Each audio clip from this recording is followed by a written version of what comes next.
they did find us. And many of them did read. Many of them did read more. Many of them did say, I want to get a quote. Many of them had a quote. Many of them bought. Wouldn't it be better if every time you got into the home, your only job was don't screw it up? That was my only job. By the end of that education, they say, you mean you're only 10% higher? I was so afraid you were going to be 30% more. But I used to get all the time as a pool guy. Now, instead of that, guess what they were saying? Now they were saying, thank you. This is why we are always, always the most expensive pool builder they're going to talk to. And we happily let them know.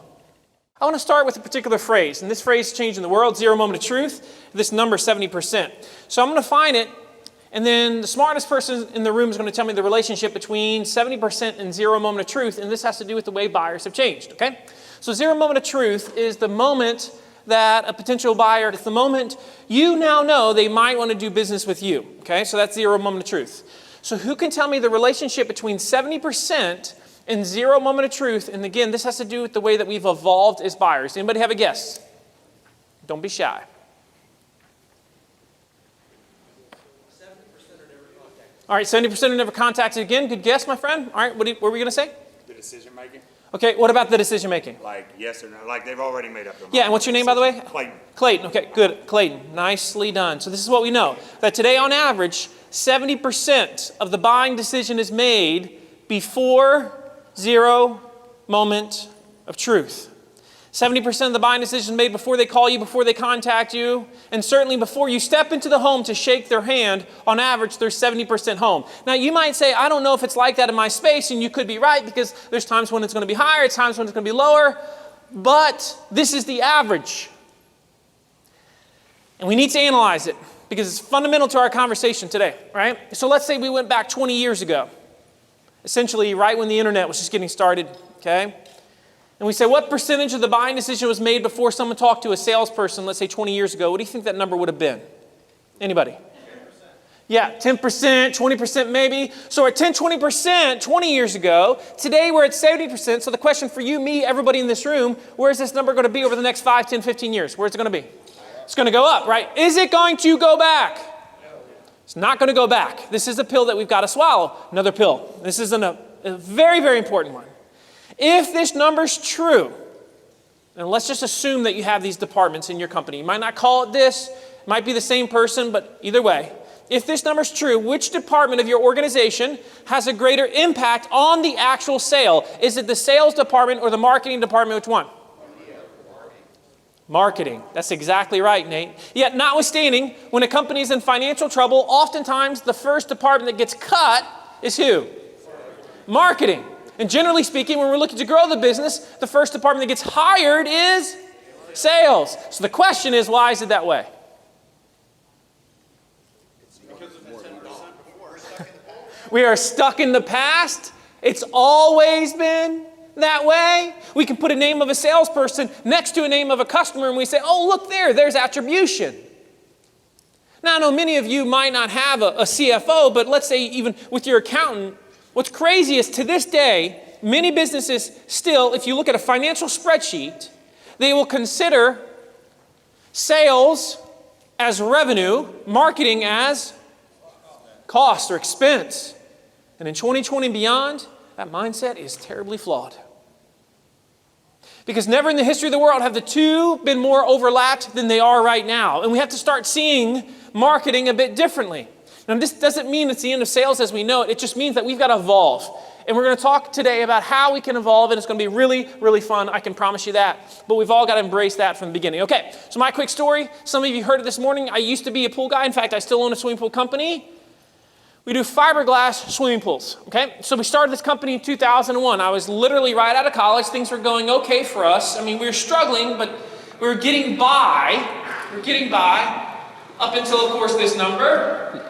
This date. What's the date? What's the number represent? See how good you are? Market turned down. Yes, the day of the crash. What's the bottom number? Bottom of the market. Yeah, that is the Dow. Good or bad day for pool guys? Yeah, because generally speaking, how do most people get the money to buy a pool? Out of their house. Yeah. You know, sometimes I'll meet with CEOs, right? I love CEOs. Because I'll say, how do most people get the money to buy a pool? And they'll say, bonuses, stock options. I'm like, no, ding dong, this is America. They borrow it. That's how it works, right? And over the coming weeks, it got worse and worse and worse. And by January of 2009, we're literally going over that edge. I talked to 3 consultants, All three consultants said the same thing: Marcus, you should file bankruptcy. But the problem was, if I filed bankruptcy, as many of you in this room know, I would have lost my home, because of course my home was tied to everything, right? That's what the banks make us do. My 2 business partners would have lost their homes. My 16 employees at the time would have lost their jobs. So we had to figure out a way how to get back over that edge without really spending any money to do it. We had to do it pretty darn fast. And that's what we're going to talk about today. Now, you already know that River Pools has now been taught in universities all over the world. And it's become a framework for the way businesses approach their digital mindset, their digital sales and marketing.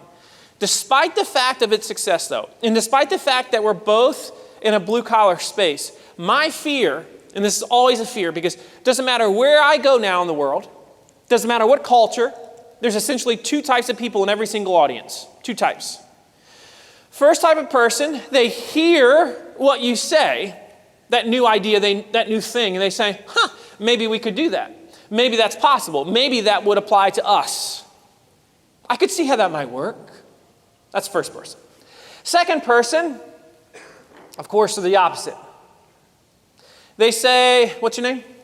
Hector. They say, that might have worked for you, Marcus, as a pool guy in Virginia.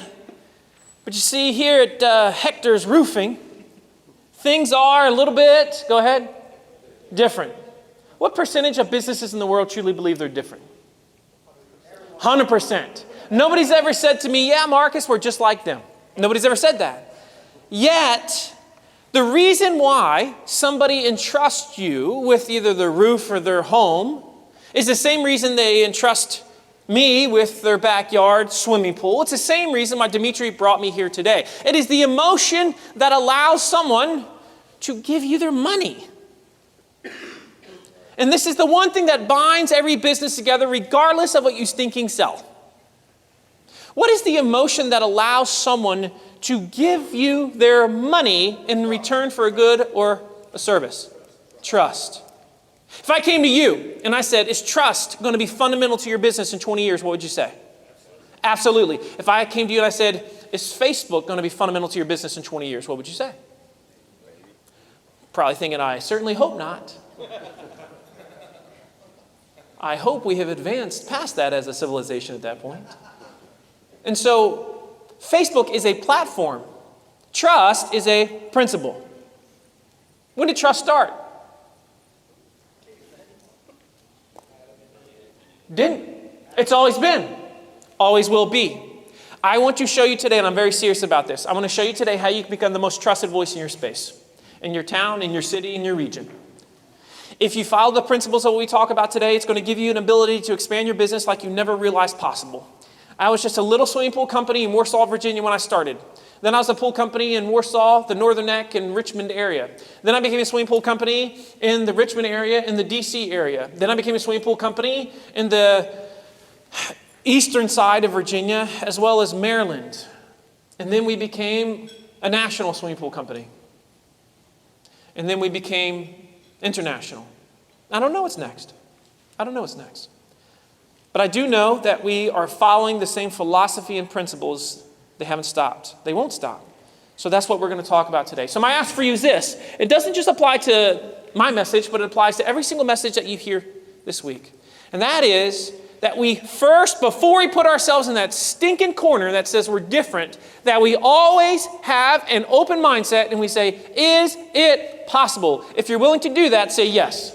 Yes. Awesome. Awesome. Now we move. So we were going over that edge, and I started to read all these, principles online, like inbound marketing, content marketing, social media, blogging, SEO.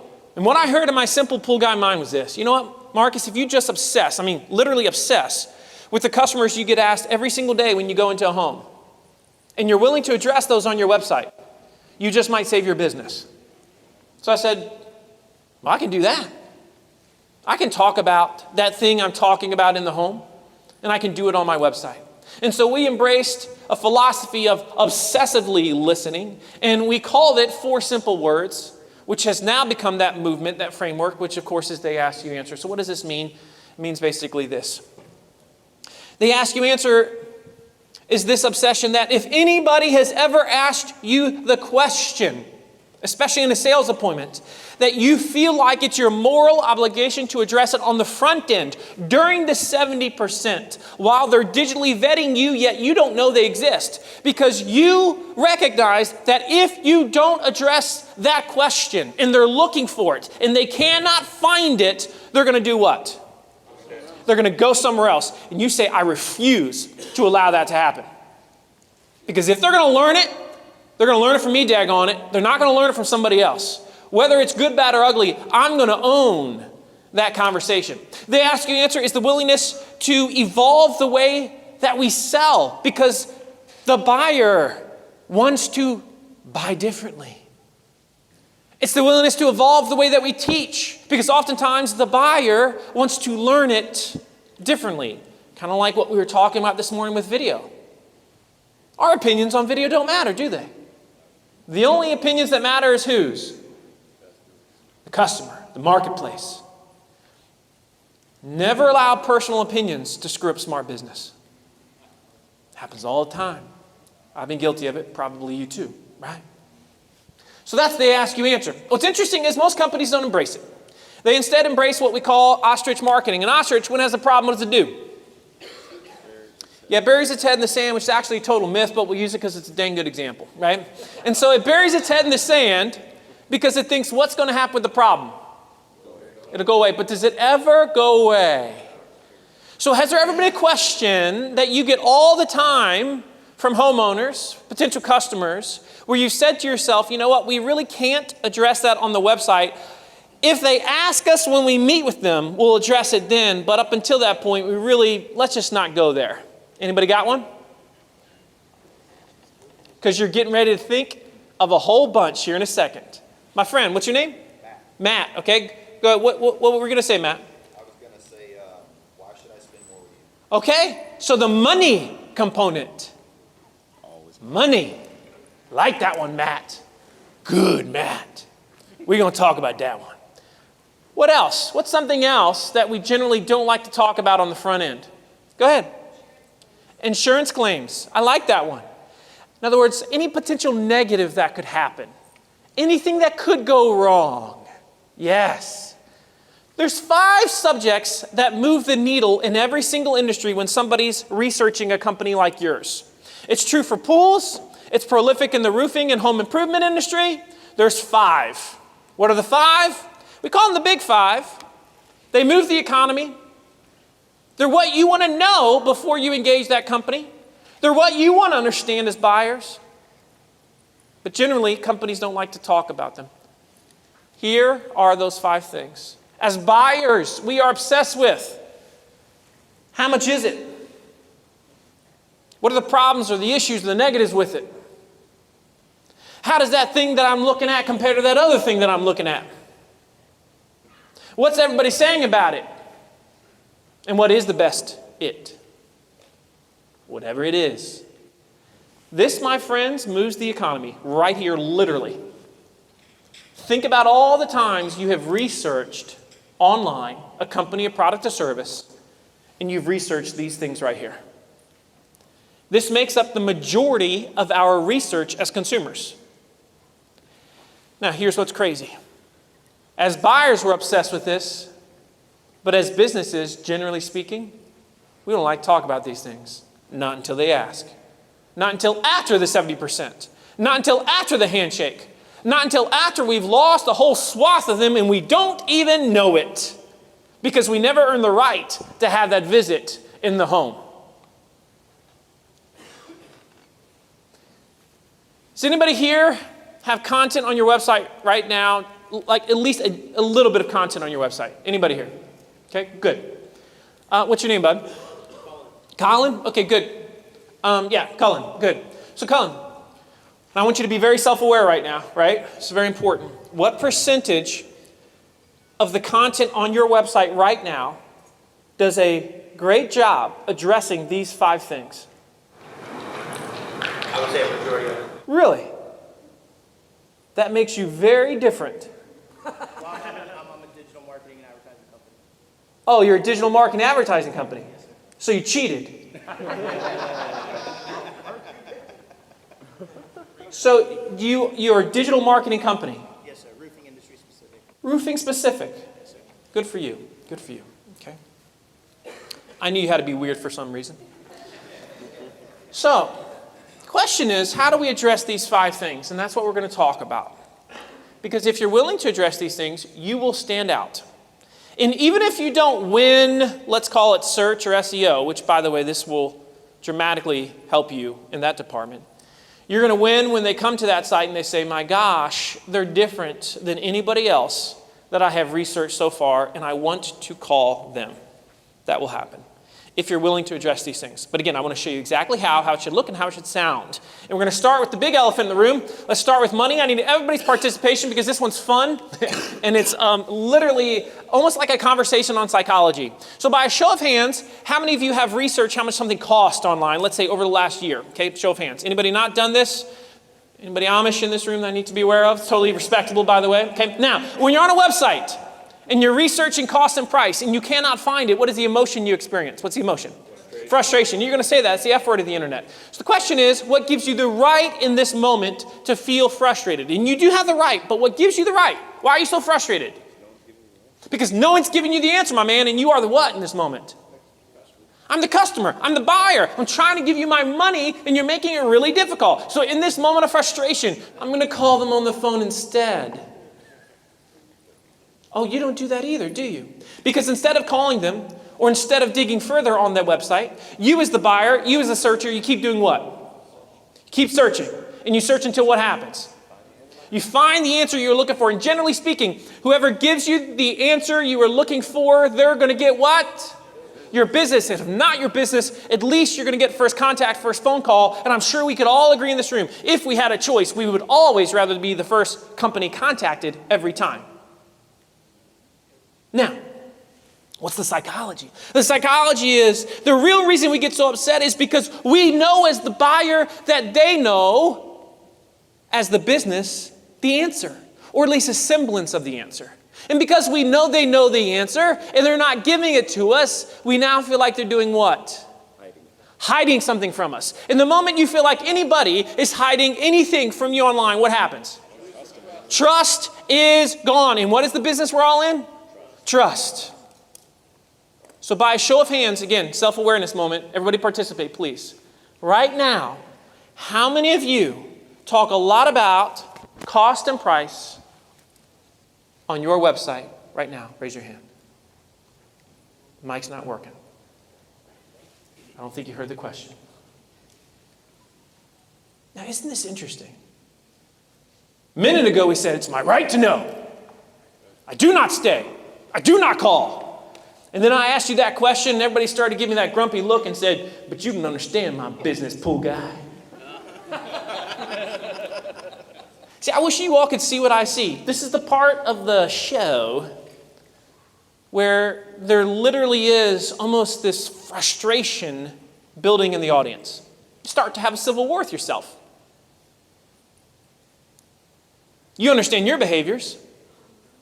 You understand the golden rule.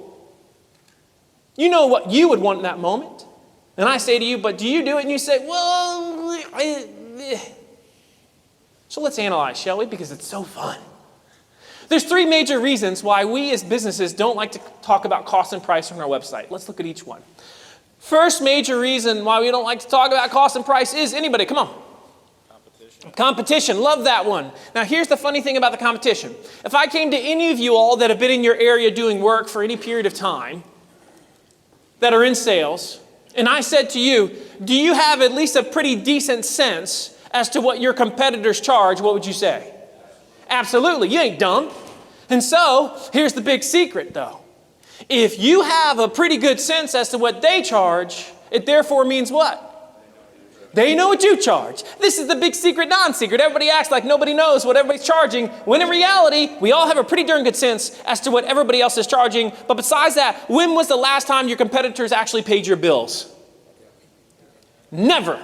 Yet we allow them to stand between us and that magical thing that you and I call trust.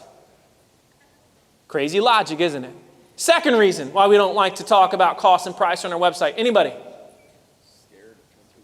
My man said, I'm afraid that it's going to scare people away. Love that one.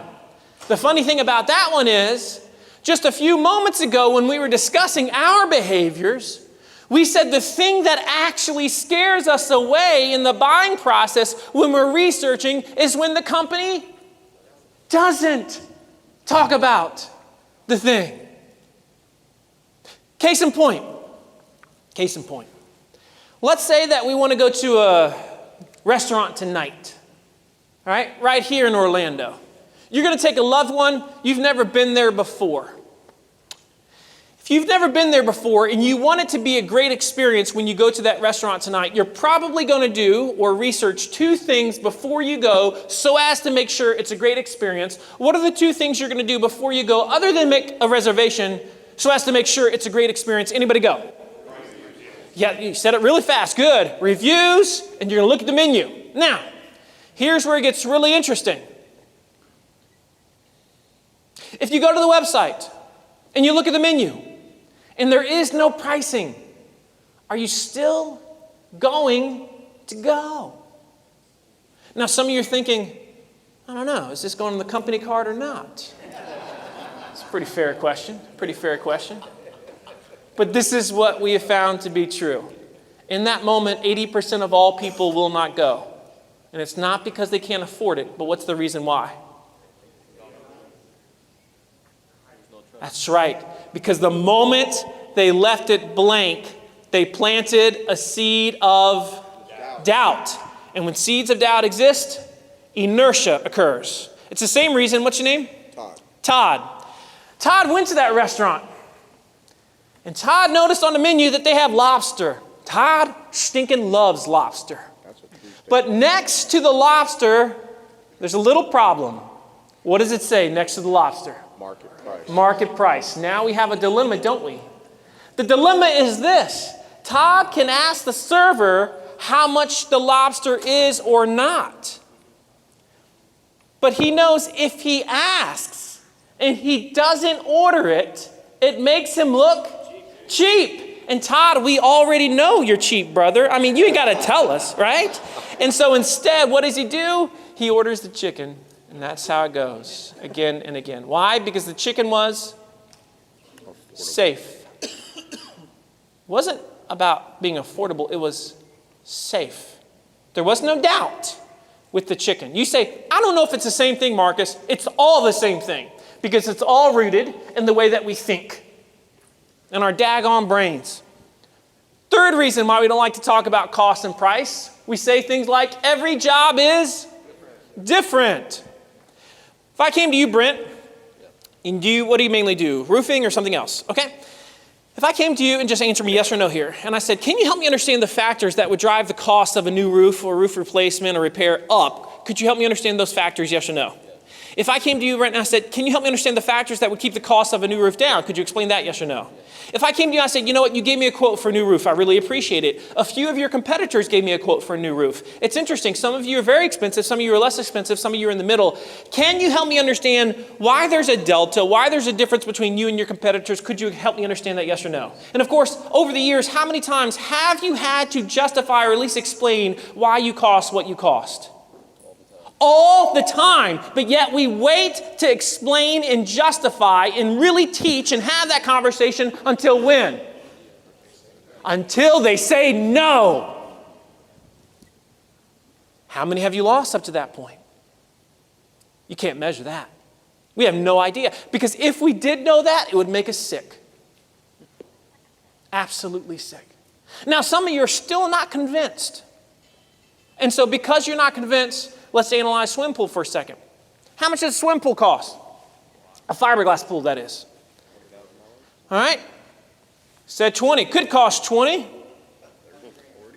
Could cost 40. Could it cost 100? Could it? Could it cost $500,000? Oh, we will get you there, brother. We'll get you there. So the answer to how much does a fiberglass pool cost is the same thing as it is for everybody in this room. The answer is two words. The answer is, it depends. But what's so funny about this is no stinking swimming pool company in the world had embraced this idea of let's talk about cost on our website when we started this process of the Ask You Answer. And so we openly talked about it, and we said, you know what? It's a lot like buying a car. There's a lot of options. There's a lot of accessories. Here's a list of all those options and accessories that would drive the cost up or down. Here's a list of some of the different packages. Some people want a very basic pool. Some people want a more complex pool, water features, all that. Some people want the whole turnkey job, landscaping, the whole nine. Here's some really big ranges as to what you might spend on each one. Here's why some companies are expensive, why some companies are cheap. But ultimately, the answer to your question is, it depends. But because we were willing to explain why it depends, something very interesting happened. Now, when people were calling me on the phone, it was a very different conversation. For years, when they would call me on the phone, it sounded something like this within literally the first 3 or 4 minutes. Marcus, I'm not going to hold you to it, but just give me a feel. What are we looking at here? I know you've never gotten that question before, but I used to get all the time as a pool guy. And so now, instead of that, guess what they were saying? What do you think they were saying on the phone? Now they were saying, thank you. Finally, somebody was willing to help me understand. How much education did you get in school about how much fiberglass pools cost? You see, everybody starts off as an ignorant buyer in that space. Now, despite the fact that I'm a pool builder and I should have a clue, do you think I have any clue how much a new roof really costs right now? Not really. I am ignorant. And those that embrace ignorant buyers are generally the most successful. But you got to be willing to think like them. You got to be willing to think like them. And so because we did that, the conversations changed. And also, from a search perspective, if you went online within the next 48 hours and you searched average cost fiberglass pool, how much does fiberglass pool cost, price to install fiberglass pool, any of these, first one you saw on the left side, organic search. Now, that's just visitors. That's not a win. Let's track it back to revenue because we're here for revenue, not visitors. Stay with me. This is going to make sense, I promise. You just got to stay with me. Here's a list of the number one phrases that generated the most traffic to the website over the next few years. Okay? So the number one with 13,000 visitors was fiberglass pool prices. So we had 13,000 people go to Google, type in fiberglass pool prices, and of those 13,000, 30 of them filled out a form and said, I want to get a quote from you. So these are sales appointments on the right side of the page. What is the red arrow? The red arrow is a phrase that when somebody searched that phrase, they landed on that article on the website, how much does a fiberglass pool cost? So we've got roughly 200 plus sales appointments that occurred from people that originally landed on that article on the website, how much does a fiberglass pool cost? So here's the very important question. If that article is never written, if we never address the question, how many of those 200 plus sales appointments would have ever occurred? Zero to almost none. Why? Why? That's right, because they would have gone somewhere else, because they never would have found us. But in this case, they did find us. And many of them did read. Many of them did read more. Many of them did say, I want to get a quote. Many of them had a quote. Many of them bought. We know the value of the ones that bought. We know their names, and I can add up all the values of all those pools. Did we ever say exactly how much a fiberglass pool cost? That's right.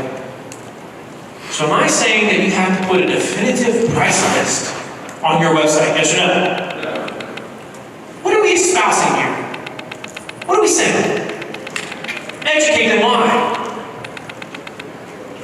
That's right, to get that trust. And if you don't educate them, my friend, who will? He will. He will. And somebody else will. Or they'll learn from some daggone forum online where they don't have half of a brain and they're just talking out of their you know what.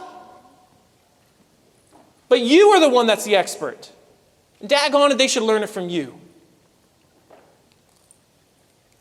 So based on what we're talking about here, last thing I want to say about this before I ask that question. I see all over the world industries being commoditized. Why are they being commoditized? Because ignorance prevails. When somebody doesn't know what constitutes quality, what constitutes a good company versus a bad company, a great experience versus a bad experience, good materials versus bad materials, good methodologies versus bad methodologies. When somebody doesn't understand that and they think two contractors are essentially the same thing, they're always going to choose who? The lowest price. And that's called, again, Commoditization. I'm asking you to decommoditize that thing that you sell, but it can only happen through incredible education, especially on the front end during that 70%. So that by the end of that education, they say, you mean you're only 10% higher? I was so afraid you were going to be 30% more. Because that's the mindset that's possible. Or you can sit there and try to go head to head with that Walmart of your space, and we all know how that works out. There's one Walmart. And then there's everybody else. And if you want to be a successful contractor, that is not the model for us to follow. The model is trust, and trust equals margins. And that's what we got to go after. This is why we are always the most expensive pool builder they're going to talk to, and we happily let them know. Without any type of, oh, I'm sorry. Yeah, you're right. I guess we are more expensive. No, instead it's, I know. You'd think we'd be way more, wouldn't you? Mindset. So based on this, is it possible that you talk a lot more about costs of your product or service on your website? Say yes if you're with me. Yes. Say yes if you're with me. Yes. And I hope you do. Sad thing is, 5% of this room will. The other 95% will not take action. And that sucks. But that's the reality of the world that I live in. Go ahead, my friend. Don't you think with anti-voice and all these things out there, people are doing that kind of shopping? They're not as ignorant as they were 15 years ago. So when somebody, what's your name by the way? Fred? When somebody calls you on the phone, has anybody ever asked you how much you cost? Just yes or no? Nobody has ever asked you how much you cost on the phone. Nobody's ever asked you about price. At the end of a conversation, yes. So by the end of the conversation, they do. So do they already know or do they not know? I guess they wonder what my cost is. I'm so glad we're on the same page. Great point. Great point. Okay, so let's move to the next one. All right, let's move to the next one. Let's talk about problems. Let's talk about the negatives. Used to be that people all the time would say to me, so Marcus, be honest, what are the problems with the fiberglass pool? How many pool guys do you think could address that question on their website? Yeah, why not? That's right. Because they say, ooh, that's a negative, that's an elephant. We can't talk about our elephants. And so what do? They put the elephant in the corner and they think you won't see the elephant over there. Daggone. Does our industry, roofing, does it have elephants? Absolutely. Give me an example of a couple of the elephants. Somebody. Shingle, cold weather. Okay, good. What else? Invasive. Good. What else? Metal or asphalt. Metal or asphalt. And you've been asked about all these things. And they're scared about all these things. You see, the smartest companies lean into fear. They talk about the open things. You don't shy away from it. But if you own it, different conversation. So we openly talked about the problems with fiberglass pools. Now here's where it gets very interesting. Here's what happened next. Over the next couple years, here's a list of the phrases that generated the most visitors and sales appointments to the website. The one with 56 sales appointments that led the way was River Pools and Spas, but I don't count that one because that's our company name. And so the number one phrase that generated the most sales appointments over the next 2 years was fiberglass pools problems. How is it possible that talking about the negatives of your stuff could, in this case, generate well over $1 million in revenue? How's it possible? Trust. Reality. Nobody else wants to talk about it. Exactly, my friend. The greatest, and let's remember this, you all know this inherently, the greatest way in life to resolve a concern is to address it when?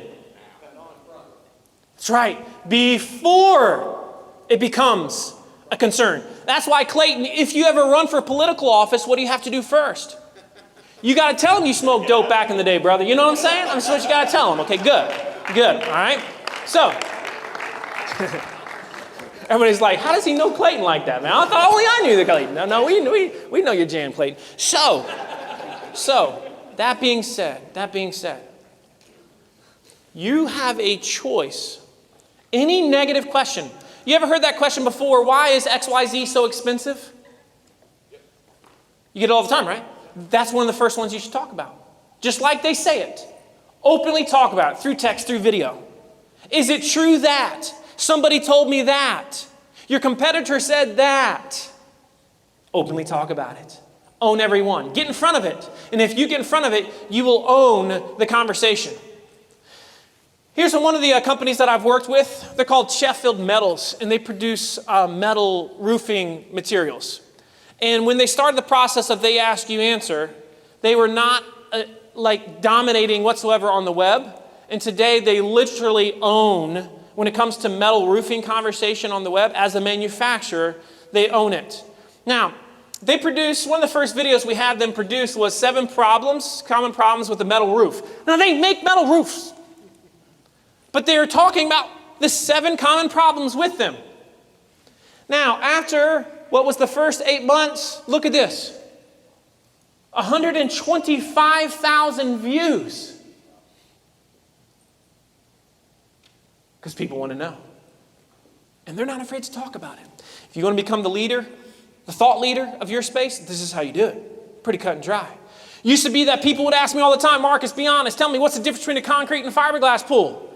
No swimming pool company in the world wanted to address that question. Do you know why nobody wanted to address that question? Here was the logic of fiberglass pool guy. Fiberglass pool guy was saying, our biggest competitor is concrete pools. And so this is how we're going to deal with it. We won't even talk about them. We won't mention them on our website. And if we don't talk about them, if we don't mention them, well, then nobody will know they exist. Because clearly you all don't know that concrete pools are a thing, right?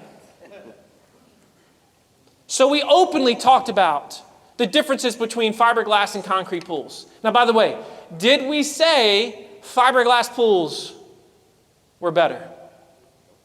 Why not?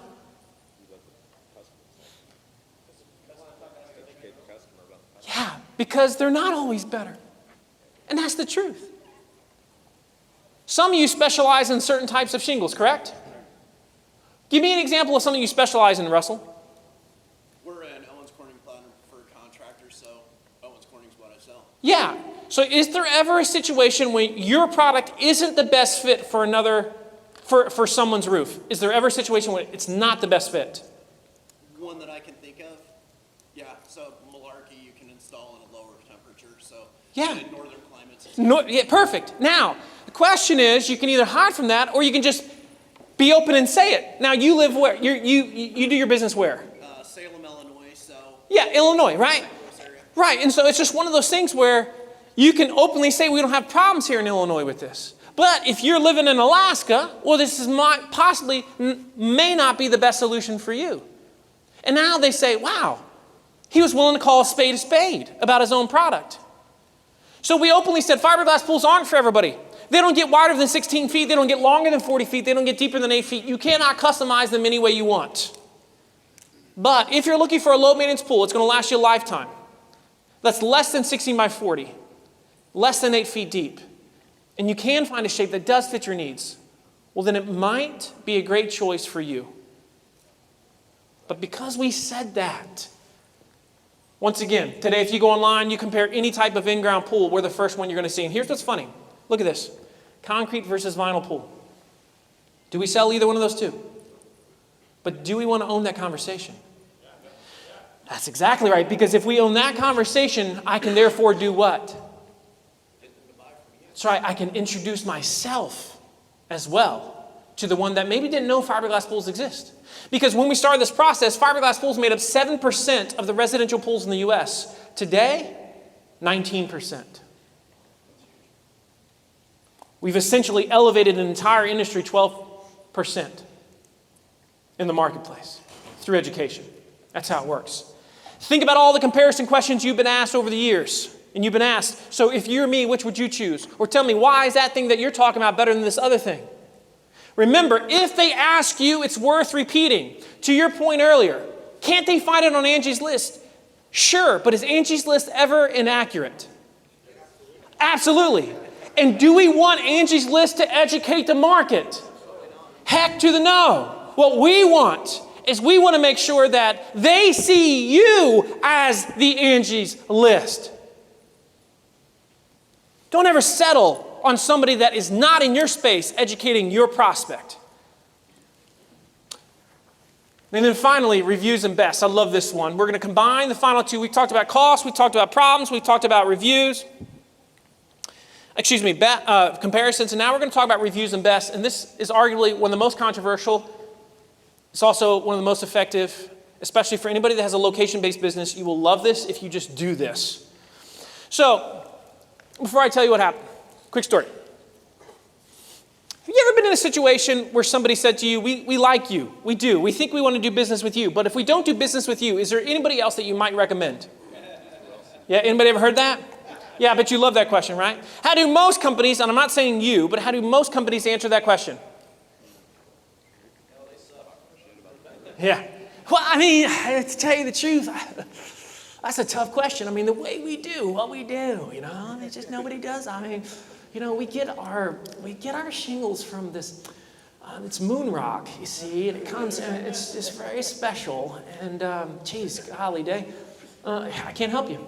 Or we give them the worst competitor we can think of, right? Now, this is how most companies, I'm not saying you, but how most companies do it. One night I was in Richmond, Virginia. When I was still a pool guy, somebody said to me, Marcus, we love you, we do, we think we want to do business with you, but if we don't get this pool from you, is there anybody else that you might recommend? I thought to myself, I really hate this dumb question, right? Because I didn't sell the pool that night, but I did have a long drive home, and I thought to myself, they asked the question, which means what? I've got to answer it. You're exactly right. And so I went home that night, and I wrote this article right here, Who are the best pool builders in Richmond, Virginia, review/ratings. I came with a list of 5 of the best pool builders or roofing contractors in Richmond, Virginia. First question for you. Am I on that list of 5, yes or no? Yes. Everybody said yes. Does anybody say no? Why do you say no? It just seems like you're plugging yourself there. And Exactly. Trust. That's right. Anybody here bachelor?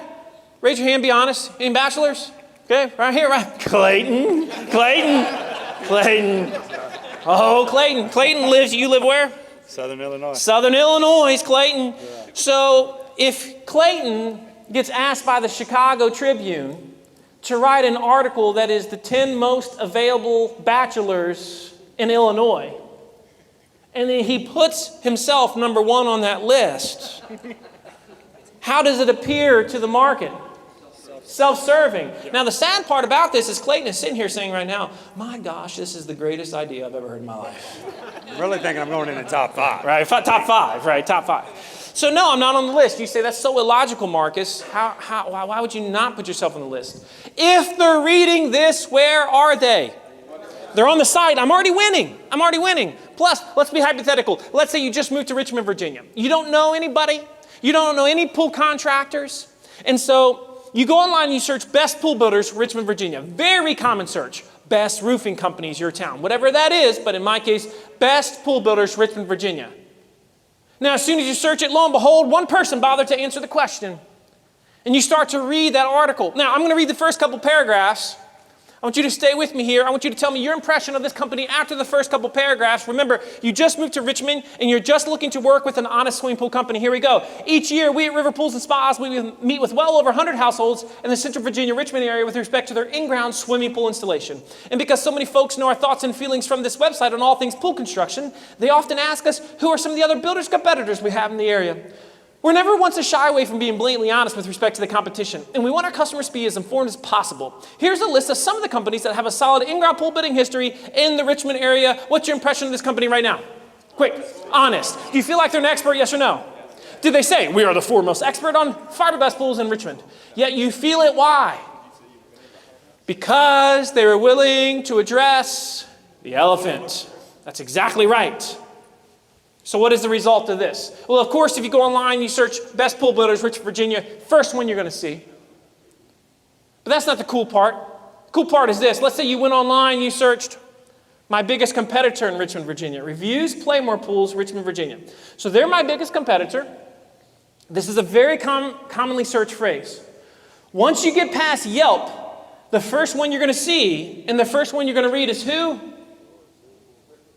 River Pools. And that's why today, if you're researching any of my competitors, oftentimes you're going to learn about them where? On my website. Isn't that glorious? I had a lady come to me a couple years ago, true story. She came to me and she said, Marcus, So interesting, I was this close to signing a contract with Play More Pools. But before I signed that contract, I decided to go online and research their company. And as I was researching their company, I stumbled across this article that you guys had written. I said, my goodness, these guys are so honest, I should probably call them too. And of course, you know what happened, don't you? That's right. Otherwise, I wouldn't be telling you the story, right? So that made us, that article that year, generate over $150,000 in revenue. And some of you are thinking, yeah, but aren't you afraid you've now introduced them to the competition? That's right. If they want to know who your competitors are, roughly how long will it take them to figure it out? Yeah, in this case, let me see, it says 0.46 seconds. And this is why I know and you know that consumer ignorance is no longer a viable sales and marketing strategy. Not in 2020 and beyond. No way. No way. Brian, are you here? Yes, sir. Stand up. Now, Brian came up to me in a break. Brian, have we ever met? No, sir. In 60 seconds, tell everybody your quick story, what you told me. See, I loved Marcus in the breakout, and long before this show or even knowing Marcus or his company a number of years ago, I was looking at putting in a fiberglass pool. I live in Tampa, started Googling around, and what did I find? And I was chuckling to myself. It took me a while, but I'm like, man, if you want to find out about a fucking baby pool, it's on there. And why would this guy do that, right? That's where it started, and this is why. And I had a conversation with my sales team sometime back. We're Lease Solution, we're in the gutter guard business. I'm like, man, there's this guy out there that just tells the truth. I mean, all the shit's out there, whatever it is. And man, that's got to be working for him somehow. We need to start doing that. We're not doing it yet, but we'll be talking after the show. Well, it's only been about 10 years, Brian, so there's still time. There's still time. All right, give him a round of applause. Give Brian a round of applause. All right, good. All right. So, because we did these things, this is where we were in February 2009. We're getting about 1,000 visitors a month to the website. The reason why this is wavy is because it's a seasonal business, okay? And so it kept growing and growing, and to make a long story short, now we get about 750,000 visitors to the website a month. We're the most trafficked swimming pool website in the world. It exploded our local business, and I started getting so many leads from outside of area, the Bryans of the world, that I said I can either throw them away or can do something with them. And so I took all that revenue, put it back into the company. I built a manufacturing facility, and we started producing our own shells. And quickly, dealers from all over the country said, I want to be a dealer because I have a customer that's telling me they're only going to buy a river pool. And so unless we carry a river, they're not going to do business with us. I don't have any regional sales reps because we definitively do not need them. Because our greatest sales rep is the homeowner demanding our product. That's more valuable than 400 visits from a sales rep with brochures in their hand. That's exactly right. And that's all from marketing. All from marketing. Now, I only got 10 minutes, but there's two other things I got to share. By the way, are you having a good time? Are you having a good time? Good. I'm glad you're having a good time. All right? Really quick, I want to give you the most tactical, simple tool and tip that you can do from this day forward, starting tonight, and I want you to practice with friends and family. And so, there's a big problem that we have with emails, especially follow-up emails. Does anybody know what percentage of follow-up emails, in other words, when you follow up an email to a prospect, what percentage get opened? Does anybody have any idea? Okay. So it's a one-to-one email. You've, say, met with the person. The answer on average is 18%. So if you meet with 100 customers in the next month, you send emails to all 100 following up, 18 are actually going to open up that email. It's pretty sad. And that's because most of us don't understand the power and the simplicity of better emails. Now you're like, this isn't very sexy. Okay, stay with me for a second. I promise this is going to be great. So the majority of follow-up emails in this space right now look something like this. Okay, so let's say this is your typical email. Subject line says, following up. Because, what's not more sexy than following up? Makes everybody want to click on that bad boy. And then you say something like, hey, Jen, just wanted to follow up from our meeting today. If you have any questions, let me know, Marcus. Now, let's be really honest with ourselves. On a scale of 1 to 10, how effective is that email? Yeah, it's probably a 1 or 2. Now, let's also continue to be honest.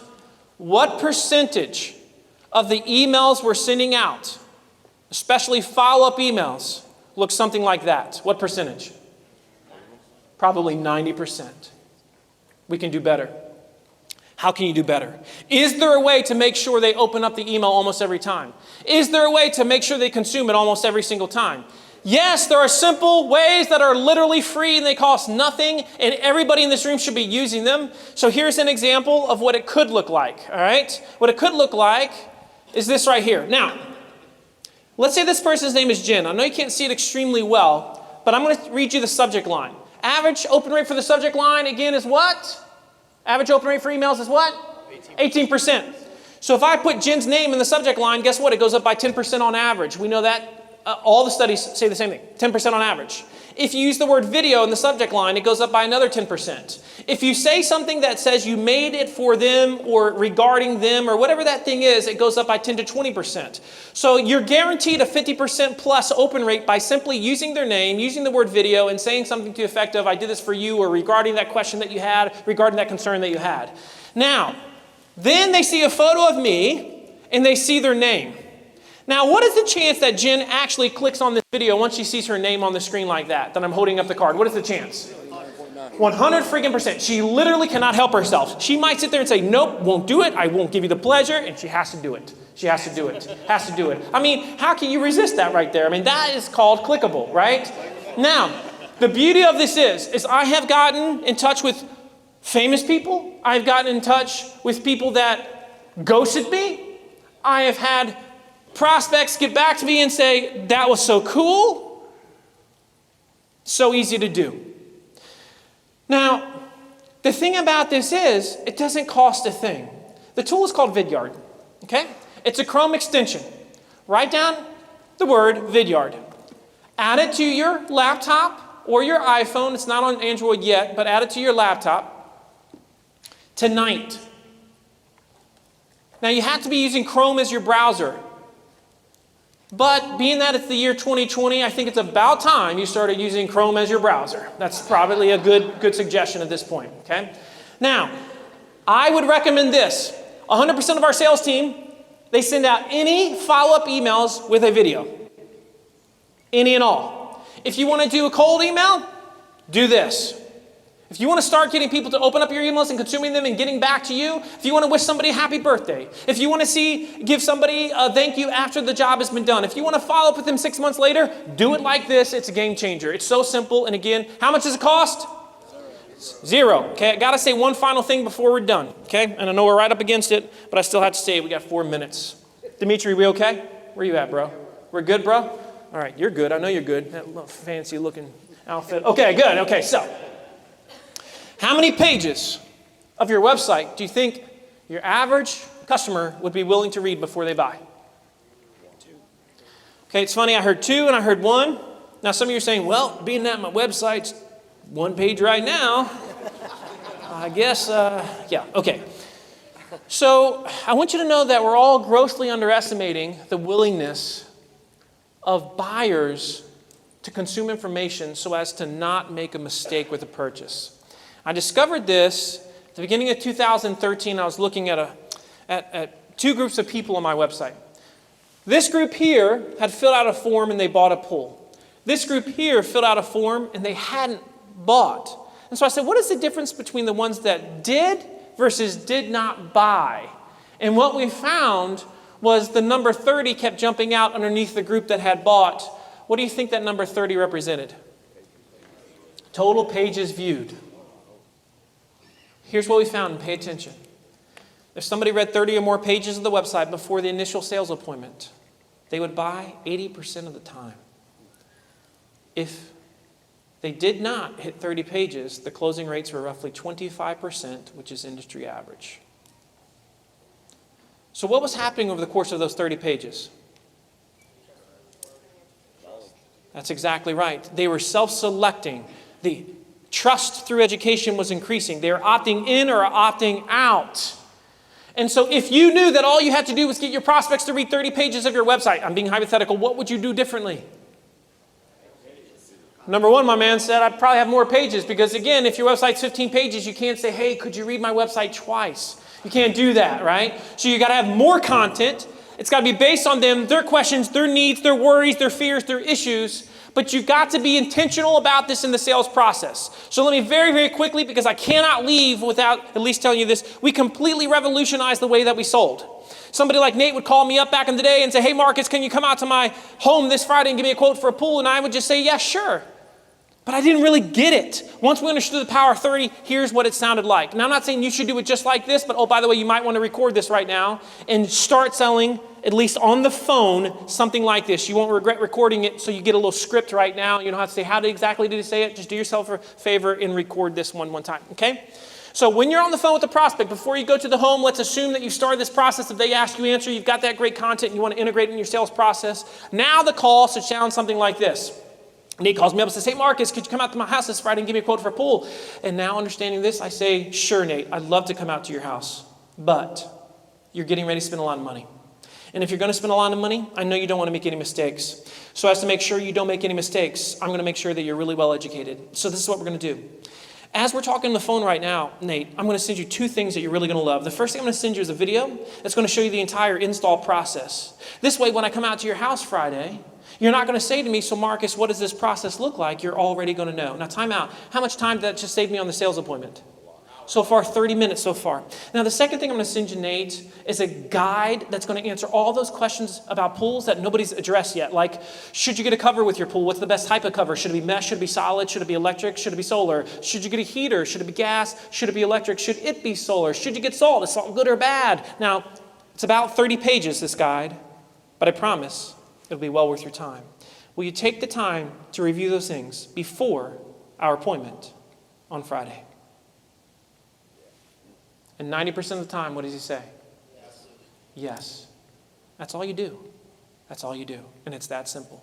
And just by doing that, your sales appointments will go down by half. And instead of spending so much time teaching, you're going to spend way more time selling. And that, my friends, is the absolute goal. Now, you don't have to feel like you have to record anymore because we're totally done with that part. Now, because we did this, started seeing amazing things happen. For example, here's a real lead sheet. So this is a real person that filled out a form on our site. This is the type of stuff that I see all the time. So this person's name is William Grizzard. We're going to call him Bill Grizzard. It says he was doing an organic search. It says he was using Yahoo, which in and of itself makes him a pretty weird dude, right? And it says that he was searching cost of fiberglass pool. This says total page views. It says he then proceeded to read how many pages of the site? 375 pages. What is wrong with Bill Grizzard? Like, he must be retired. Maybe he's a competitor. Maybe he's a stalker. Maybe he's got obsessive swimming pool disorder. But either way, that's weird, right? Weird. Same night, we get another lead sheet. Turns out that Bill has a wife named Joni. And Joni also does a search on Yahoo. We're the first identified Yahoo family in the world. And she searches Richmond, Virginia pools. She reads 149 pages of the site. So between these two people, how many pages of the site have they now read? 520 some pages. What do you think that sales appointment was like? I walked into that house. Bill Grizzard is standing there with a spreadsheet in his hands. It's got the pool. It's got all the options and accessories he's going to get with it. And all he needed from me was one little thing, which was the price. And I walked out of the house 45 minutes later instead of that 2.5 hour average. Signed contract, $5,000 deposit. And as I drove away, I started to laugh because I realized something. How much selling had I done that day? Yeah. Was he past 70%? Where was he? Yeah, 99.9999. My only job was do not screw this up, pool guy. You know what I'm saying? That was my only job. Wouldn't it be better if every time you got into the home, your only job was don't screw it up? Because it's already done. I realized that day, and I've realized many times since then, that content, assuming it's honest and transparent and you integrate it in the sales process, it's the greatest sales and trust building tool in the world. Why? Because it allows them to do it on their terms the way they want it, but the caveat's got to be honest. We did over 140 pools this year. We know the average number of pages they read on the website before they bought. Does anybody know the average number of pages they read before they bought? 140 some customers. You think it was 30. The answer is 105. If you come to me a few years ago and you said, Marcus, do you believe your average customer will be willing to read over 100 pages of your website before they buy? What do you think I would have told you? No way, you're crazy. You don't understand my business. You don't understand my buyer, and I would have been dead wrong. Don't underestimate the power of great teaching. you're a great teacher. And I want to close with this. One day I was in Dallas, Texas, giving a speech. When I was done, a reporter came up to me, and the reporter said, "This thing that you talked about today was so interesting, this thing that you did with your pool company, I think I'd like to do a story on this." And I said, "Yeah, sure, fine." I didn't think anything of it until we talked on the phone for 90 minutes a few days later. And then a few days after that, they sent a photographer down to my swimming pool company. And then a few days after that, on the cover of the small business section of the New York Times appeared this article right here. Now I want you to look close because there's two ironies. First one is this. My shirt makes me look fat. You know what I'm saying? Gentlemen, if you ever get on the cover of the New York Times, you do not wear stripes left to right. That's just a little quick pro tip. Now, here's the second irony. Here's a serious one. Look at the title. A revolutionary marketing strategy. Answer, customers, questions. Is there anything revolutionary about answering our customers' questions? In principle, no. But in practice, definitively, as we have learned today, yes, this became the #1 emailed and shared story for the business section of the Times for the next 3 days. They reran it again that Saturday. I got over 1,000 messages from people around the world, and they all said almost the same thing. First thing they said was, "That thing you did with your pool company was so simple." Yes. Second thing they said, "I feel like you've given me permission to do that which I have always felt we should be doing." Today, you have received permission to do that which you know is right, that which you know you would want if you were the buyer. So become an obsessive listener. Embrace the way that they think. Be willing to talk about it. See yourself as a teacher. Integrate it into the sales process. And if you do that, I'm telling you, amazing things will happen. This is a special group. Dimitri, I can tell, is a special leader, and I'm not saying that. I really mean that. So give yourselves a really big round of applause.